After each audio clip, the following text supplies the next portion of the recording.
Queridos irmãos e irmãs,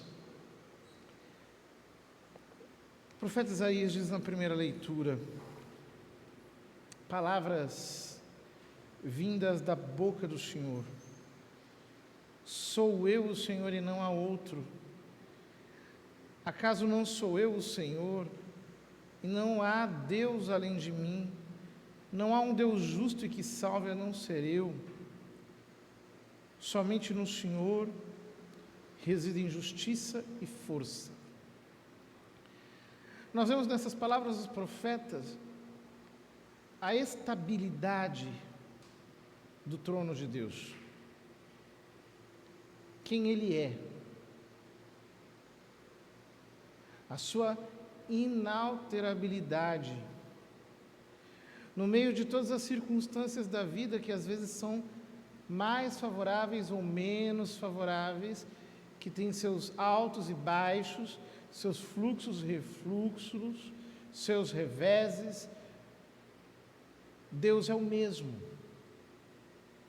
Ele não se altera, nele não há sombra de variação, diz São Tiago. Ele é sempre o mesmo. Semper idem.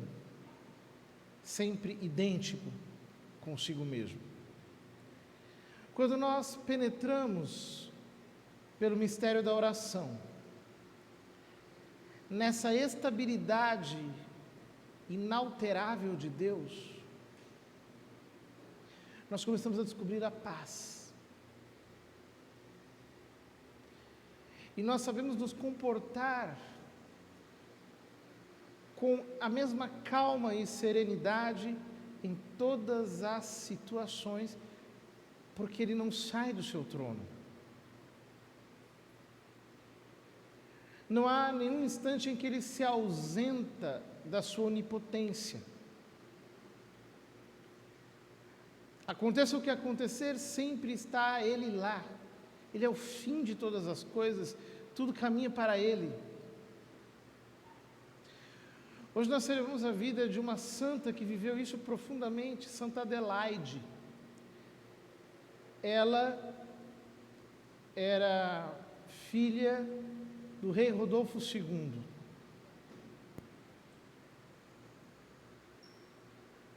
Uma mulher extremamente virtuosa, católica.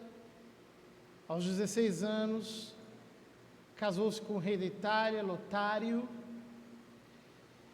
o qual, embora tivesse seus defeitos, foi pacientemente suportado por ela,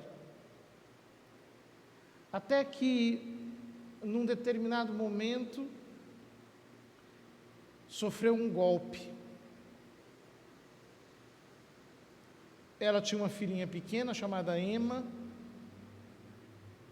mas o rei Berengário II matou o seu marido e, para forçar uma legitimidade que ele não tinha, quis que ela se casasse com ele e ela, obviamente, não aceitou. Jamais iria ela casar-se com o assassino do seu marido. Ora, por isso, ela foi presa nos porões de um castelo, foi separada da sua filha. Depois de quase um ano de prisão, ela conseguiu fugir com a ajuda do capelão. Então Berengário a perseguiu e nessa altura ela pediu socorro para o rei Otto da Alemanha, o qual salvou-a do perigo e, além disso, como era viúvo, tomou-a por esposa. Portanto, ali se dava um casamento que a devolvia ao trono da Itália e, ao mesmo tempo, a fazia rainha da Alemanha. Ora, quando tudo ia muito bem, o seu marido morreu. Então ela teve que assumir o trono. Até que o seu filho, chamado Otto II, em homenagem ao pai, completou maioridade, tomou o trono, mas influenciado pela esposa, voltou-se contra ela. Para que houvesse paz no reino, ela saiu da Itália, voltou para a Alemanha e ficou lá. Até que, infelizmente, o seu filho também morreu. Então ela teve que voltar novamente ao trono, até que o seu neto, Otto III, completasse a maioridade. Ele completou a maioridade e mais uma vez voltou-se contra ela por influência da esposa. Ela teve que fugir novamente. E então o seu neto morreu. E ela voltou novamente ao trono e ali ficou até a sua morte. Idas e vindas, altos e baixos, dificuldades terríveis, a própria família voltando-se contra ela, mas ela permaneceu com o mesmo grau de virtude. Não mudou a sua disposição interior, porque estava focada em Deus, a tal ponto que ela morreu no ano de 999, enquanto fazia uma peregrinação dentro de um mosteiro, assistida pelos monges, entregando sua alma a Deus.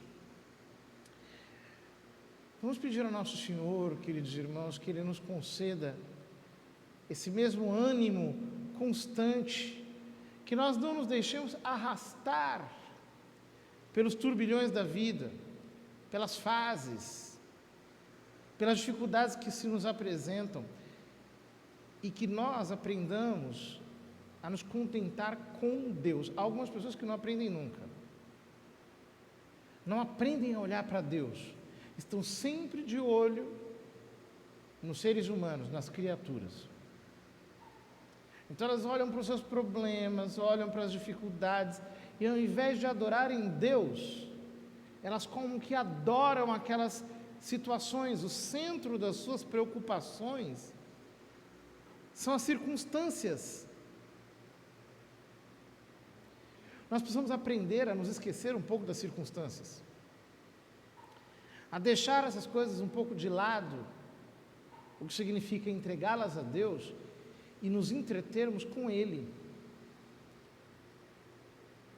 Na oração nós aprendemos a beber dele, a transformá-lo no centro das nossas expectativas. Hoje nós encerramos a primeira parte do tempo do Advento. Amanhã começamos a segunda, a preparação imediata para o Natal. Que nós nunca percamos de vista que o Senhor está perto, que Ele está vindo, que Ele virá, que a nossa esperança é Ele, que é Ele que precisa ser a nossa saciedade. Quando nós descobrirmos isso verdadeiramente, nós teremos sim momentos melhores ou piores, altos e baixos, mas através de tudo isso, nós estaremos totalmente cheios da vida, da redenção, do amor de Deus, e nada nos poderá abalar.